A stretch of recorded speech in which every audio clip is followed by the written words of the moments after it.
A typical day starts with me getting ready to go to school. I've been taking classes towards a degree for quite some time.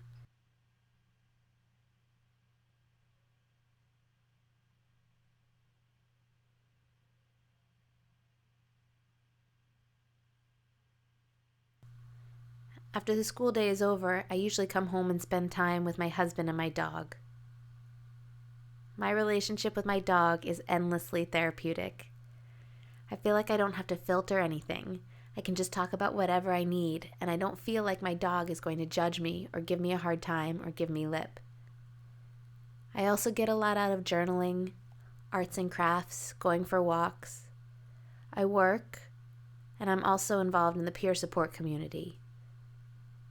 The thing I get the most out of this is being a part of and bearing witness to other people on their recovery journey, and seeing us all strive and reach our goals.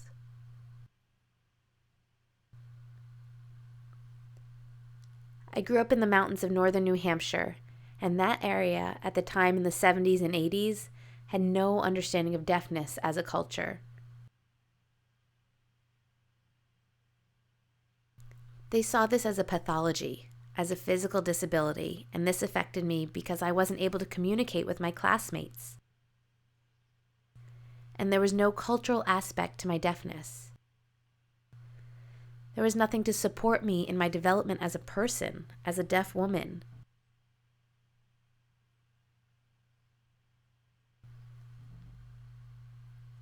When I was placed in a mainstream classroom, that's actually when my mom started to understand about deaf culture, and that's what helped me understand more about deaf culture as well.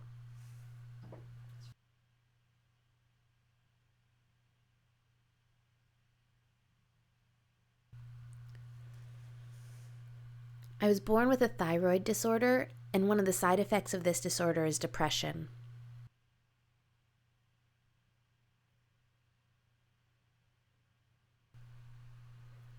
In my early years, the depression was pretty subtle. But then as I got into my late teens, I noticed the symptoms became much more severe. I recognized that my depression was hindering me when I was 21, and that's when my best friend Karen passed away.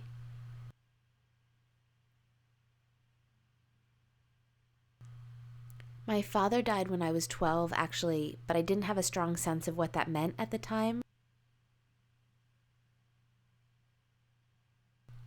And so when Karen died is when my depression really took hold of me, and I recognized that I was in fact depressed. I started experiencing hallucinations as well. This was in my early 20s. I think my emotional state started to decline when my best friend Karen died.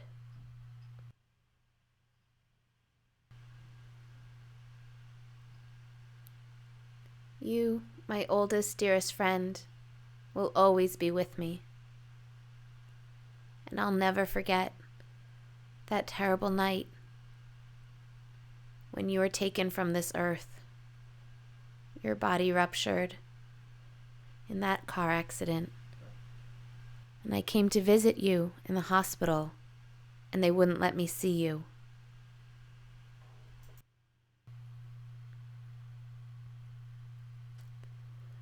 We were each other's number one. We went to separate colleges, but we were in touch regularly. When she was gone out of my life, I felt like I had no support. I felt hopeless. And I felt like I don't want to be on this earth without her. And I started thinking about taking my own life. I thought this is the only way that I can be with Karen again, is if I die. And I don't care. I don't see the value in life. I was hopeless. And I'm still here without you. Nothing has changed. I'm still alone. But what I wish is to be able to reach for you deep into my heart, and that would make you come back to me. My recovery took a turn for the worse at this point. I felt really lonely. I felt like I had no support without Karen in my life, and I just started to break down without her.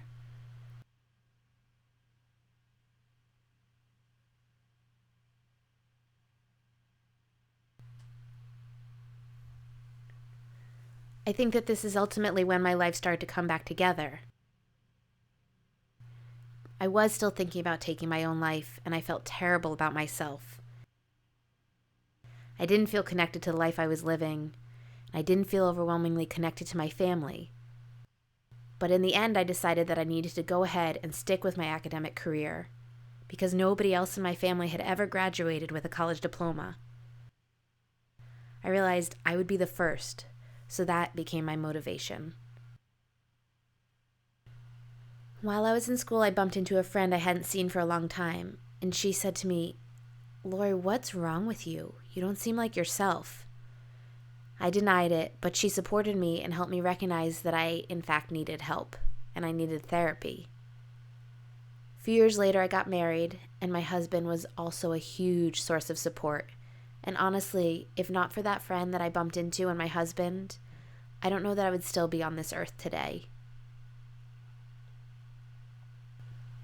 One of my strengths is being able to support myself in my recovery.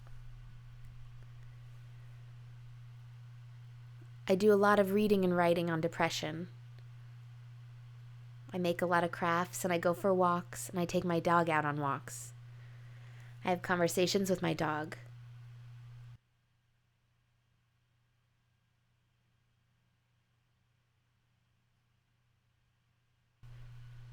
I know what skills I need to help myself move forward when I'm in a really hard place. And I don't want to just hide the experiences that I've had, even though a lot of them are dark times. I want to share them with others in hopes that it'll help them on their recovery journey.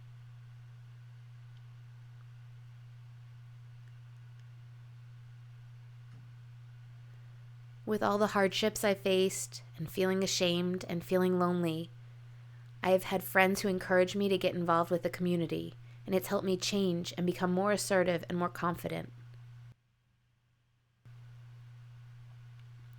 I feel like a different person. I certainly feel like my life has improved. And the message I'd like to share with people is that even if you feel lonely and you're grieving and you feel like you're isolated and have nobody to support you, you have to toss that mentality. There are resources available.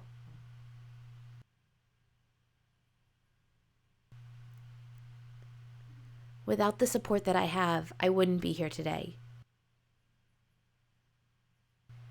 I am so grateful for the support that I have, and I know that you have it too. You just have to look for it. You have to look inside of yourself and recognize that we all have supports in our lives. And I know you can do it. I have been through it myself, and I know you can too.